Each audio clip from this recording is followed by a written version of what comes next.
बताइएगा सर, क्या इत्तलात हैं इस सारे मामले पे। काबुल के अंदर अटैक किया गया, पाकिस्तान के ताउन के हवाले से भी काफ़ी गुफ्तगू हो रही है। सर कुछ रोशनी डालें। जी आरिफ भाई, सब तो मेरे ख्याल में जो डिटेल्स अभी निकली हैं, ज्यादातर डिटेल्स अमेरिकन मीडिया या वॉशिंगटन से जो ब्रीफिंग्स हुई हैं बैकग्राउंड पे, तो ज्यादातर मालूमात इंफॉर्मेशन तो वहां से आ रही है। काबुल से अभी तक ऑफिशियली, अदर देन एक्नॉलेजिंग कि it was an American drone strike, कोई दूसरी कोई बात आई नहीं है। तो ना कोई कंफर्मेशन है काबुल से कि अगर कोई स्ट्राइक हुआ है वहां पे, तो उसमें टारगेट कौन था और या कितनी हिलाकतें हुई थी। तो वो तो चीजें मेरे ख्याल में शायद वो बताएंगे भी नहीं, क्योंकि अगर वो कहेंगे कि ये एमल अल जवाहिरी थे और वहाँ पे एक पॉश एरिया में वहाँ पे रह रहे थे डाउनटाउन काबुल में, तो वो अपने उसमें काफी सारे सवाल खड़े कर देगा। जो बुनियादी चीजें हैं, दो तीन चीजें जो सामने अभी तक जो डिबेट हो रही है, वो है कि दोहा एग्रीमेंट में क्या था और उसकी इंटरप्रिटेशन कौन किस तरह से कर रहा है।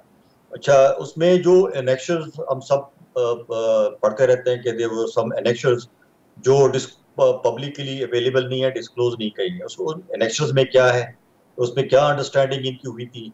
एक जो चीज जो जनरली कही जाती है वो यही है कि अफगानिस्तान का जो सॉइल है will not be used against any country. और तालिबान एड नौजियम ये बात करते रहते थे। अभी जो SU की मीटिंग हुई थी, वहां पे भी इनके फॉरेन मिनिस्टर जो थे बोले कबीर, वहां पे भी उन्हें बात की। हर सही। जगह पे यही बात करते रहे। तो ये एक उनकी जो इंटरप्रिटेशन है कि अब अलकायदा या दूसरे जो ग्रुप्स हैं अफगानिस्तान में, सबको पता था कि they always been there. Ismail साहब, ऑब्वियसली जो जो एक ड्रोन हमला होता है उसके अंदर अजम्पशन ये होती है कि काफ़ी अरसे से मॉनिटर भी किया गया किसी को, एंड चेक भी किया गया, और उसके बाद किया जाता है। टेक्निकली भी ड्रोन्स के थ्रू भी ये स्पाइंग की जाती है, इंफॉर्मेशन कलेक्ट की जाती है, ह्यूमन इंटेलिजेंस भी इस्तेमाल होती है। जैसे कि खुद वो कह रहे हैं कि जुलाई में अमेरिकन प्रेसिडेंट के साथ इस हवाले से इजलास हुआ और उनसे तफसीलात शेयर की गई। तो क्या हम ये समझें कि अब अमेरिका के पास ये एबिलिटी है कि वो अफगानिस्तान के अंदर अभी भी हर चीज़ पर नज़र रख रहे हैं और आने वाले दिनों में हमें और ड्रोन स्ट्राइक्स नज़र आ सकती हैं? जी बिल्कुल, मेरे ख्याल में अमेरिकन ने अगर 20 साल जो गुजारे हैं वहां पे, तो they must have developed enough human intelligence. और जरूरी नहीं कि उन्हें अपने सारे एसेट्स अफगानिस्तान से निकाल दिए हो। I don't think that would be the case. तो it would be a combination of technical intelligence and human intelligence. Ground पे भी सपोर्ट हुआ होगा, और ऑब्वियसली टेक्निकल सपोर्ट तो उनके पास है ही। और देखिए, इसमें एक चीज जो बड़ी टेक्निकल है वो ये कि उन्होंने मॉनिटर किया था। जवाहिरी साहब जो हैं, वो सुबह के नमाज के बाद उनका एक हैबिट कि वो बालकनी में आके खड़े हो जाते थे, या जो भी उनका जो प्रोग्राम था।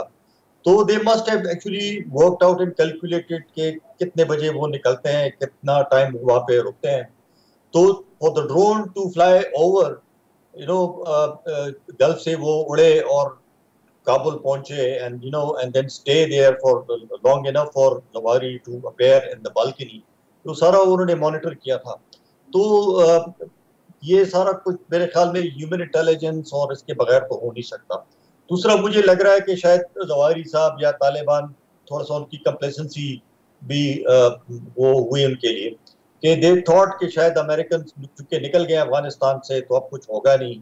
दैट्स वाई उन्होंने जो है तो जवाहिरी साहब को निकाला होगा, जहाँ पे भी थे उसको उठा के तो वो लेके गए डाउनटाउन में काबुल में, उसको घर लेके दे दिया। He was living there. So ये उनकी जो complacence, over confidence and complacency कि अभी कुछ नहीं होगा, ड्रोन्स भी नहीं होंगे, American we are safe.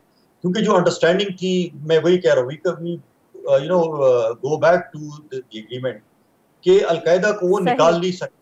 Al Qaeda को निकाल नहीं सकते थे दूसरे ग्रुप के, क्योंकि वो निकाल के तो वो कहाँ जाते। तो यही था कि वो जहाँ पे भी रहे अच्छे बच्चे बन के रहें, और कोई प्लॉटिंग ना हो, कोई कार्रवाइयाँ ना हो। Now that this has happened, it has बिल्कुल ठीक। ओपन्ड सेवरल पॉसिबिलिटीज कि अलकायदा के साथ वो क्या करेंगे, ये क्या करेंगे, अलकायदा खुद क्या करेगा, क्योंकि अलकायदा तो एक्टिव थी एटलीस्ट सोशल मीडिया के हद तक, उनकी पब्लिकेशंस थी, वो वीडियोस हर साल जवाहिरी साहब अपने स्पीचेस वगैरह करके कर